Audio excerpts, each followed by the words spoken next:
వెళ్తారు, అది నేను అర్థం చేసుకుంటాను. కానీ మీకు ఉపాధి అవకాశాలు వచ్చేలా టూరిజంని కొంత డెవలప్ చేస్తాం, అది కూడా మీకు ఇబ్బంది కలగకుండా.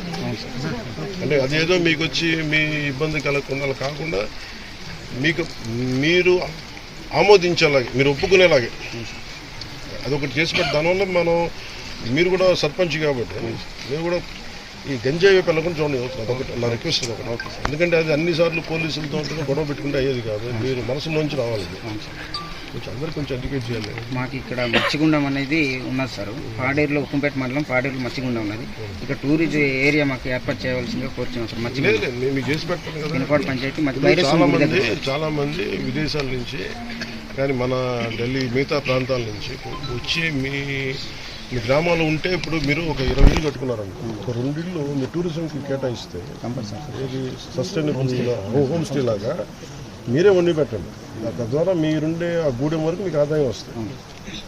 అది వాళ్ళు ఎవరు కూడా మిమ్మల్ని ఇబ్బంది పెట్టకుండా, మీరు వాళ్ళని ఇబ్బంది పెట్టకుండా మనం ఏదో కొన్ని రూల్స్ రాసుకుంటే పాటిస్తే, అందుకని మీకు కూడా ప్రత్యామ్నాయం మీకు ఆదాయం లభించాలి, మీరు అడవులను సంరక్షించాలి. నాకు తెలుస్తుంది ఎందుకు ఈ ప్రాంతాలు ఎందుకు ఇంత ప్రేమగా ఉంటుందంటే నాకు మీరు అడవులను మీరు రక్షించకపోతే ఎవరు రక్షించలేదు.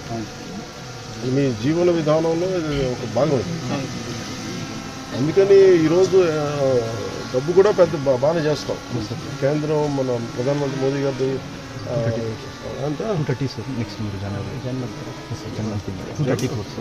జనవరి 20th మీకు చేయబోయేది 230 కోట్లతో ఫస్ట్ ఫేజ్ చేయబోయేది. ఇప్పుడు ఎంత చేస్తున్నాం ఈరోజు మనకి 105 కోట్లు సార్.